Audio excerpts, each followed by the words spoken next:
Hey boo, it's your girl Blue. Now I have dreadlocks again. Very excited about it. So as you can see, if I do a little twirl, my dreads have been blunted at the tips here because I personally prefer that look rather than having stray hair hanging out. And if you're wondering how to do that, that is what I'm here today to tell you how to do. So I've just left one dread that I haven't blunted at the end, just so I can go through my technique with you.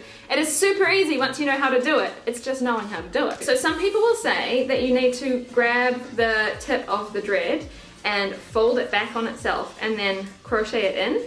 However, don't do that. I did that with my last set of dreads before I knew what to do, and it doesn't turn out very well at all, because what happens is you might be able to crochet it in to start with, but then after a while you might get a little bit of a loop hanging out. You might get, I'll see if I can demonstrate what it's going to look like. You might get that happening where you just get this like random tuft hanging out at the side, and this happened to me a lot because it just starts to unravel and it doesn't work. It's not very nice. So the better and more permanent way of doing it is to get your crochet hook, go inside the dread, go in from the top and down, not from the very top obviously, just from sort of near the bottom, go inside the dread, and then what you want to do is get the loose hairs at the bottom between your fingertips and then just kind of feel your way and pull them up, so looping your crochet hook, grabbing hold of those loose hairs and pulling them back up inside the dread. At first it will feel like you're not getting anywhere, but then it will start to just get more and more solid, and it only takes a couple of minutes. And then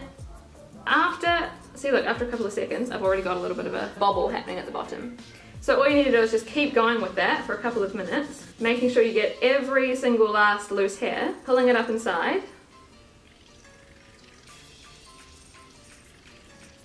Now it's getting a little too thick, I can't pull anything else up, and there's a random ball, if you can see. Now there's a random ball at the bottom with a space of very thin hair above it. So I'm going to pull some of that hair that's made the ball at the bottom, I'm going to pull some of that up into the thinner part of the dread just above it. It really doesn't take long at all. It's a beautiful, beautiful thing. Once you know how to do it, you just keep on pulling until you feel it solidifying between your fingers, and then,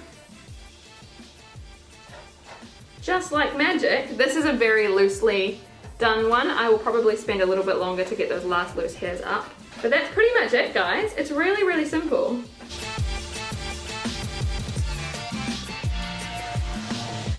Yep, that's pretty much it. So now that I've made my dread like that with the blunt tip, all I need to do now is palm roll it to give it that friction, get that heat going, make it lock up a little bit more. And then if you want to, if it's still a little bit fluffy, then you just go back in with the crochet hook like normal from the side, pull those knots in again, and you're done. That's it. It is honestly the quickest and most easiest thing, and you'll find that it will be way more likely to stay put, and you'll just have blunted tips for the rest of your life. Sometimes they can loosen up a little bit and you just tidy them up again, and as I've said, it only takes a couple of minutes, so it's really the easiest thing to maintain if you need to maintain them at all. So yeah, hope that helps you guys. Ask me any questions you like in the comments below, and I will see you again next time. Bye!